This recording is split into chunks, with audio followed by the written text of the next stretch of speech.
And now let's turn our focus to the Sudan. The fighting between rival military groups is still raging on. More than 420 people have been killed, more than 3,700 have been injured. This is according to the World Health Organization.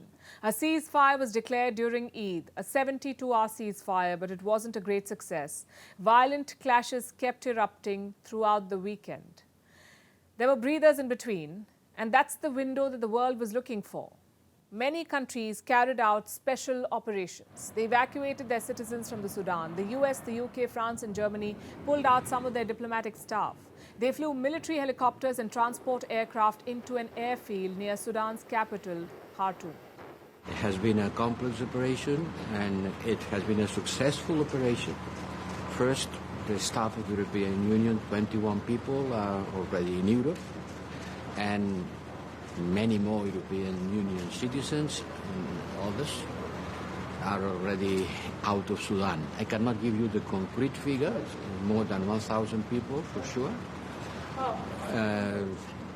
I want to thank France especially for taking our people out, and I want to thank the combined efforts of many countries that took their nationals, but also all nationals that they could pick.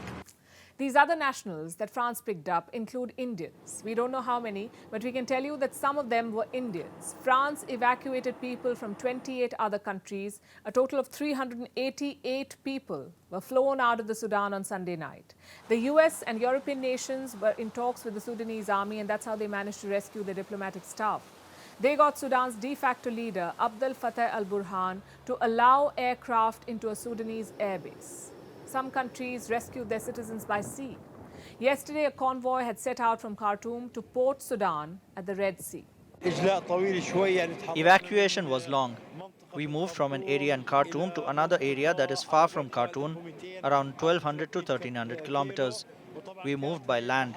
It was a bit difficult, but thank God we were together under the support of the Jordanian embassy. Thank God it was successfully done.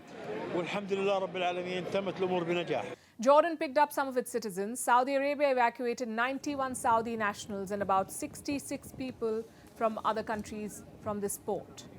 At least 3 Indian nationals were rescued by Saudi Arabia. Then there are those fleeing by land. These include citizens of neighboring countries like Egypt. In fact, Cairo has about 10,000 citizens in the Sudan. It says it has evacuated more than 400 of them.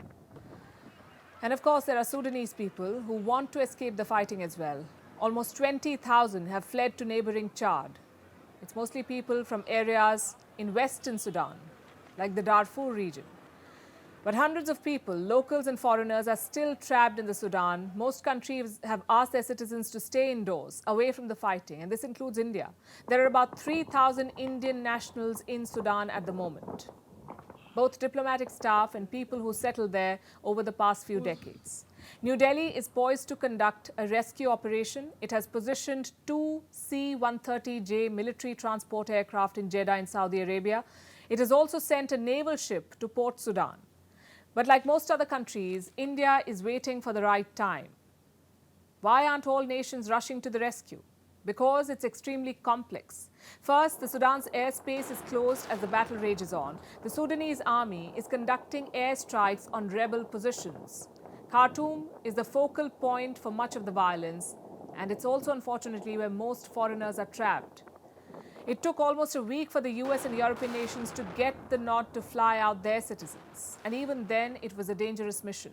A French convoy heading to an evacuation plane was reportedly attacked by the Rapid Support Forces, the paramilitary group that is fighting the Sudanese army. That's Rapid Support Forces, RSF. 1 French national was wounded. The route to Port Sudan is rife with danger too. A Qatari national was injured yesterday when a convoy to Port Sudan was attacked. Now, Sudan's army has blamed the RSF for this too.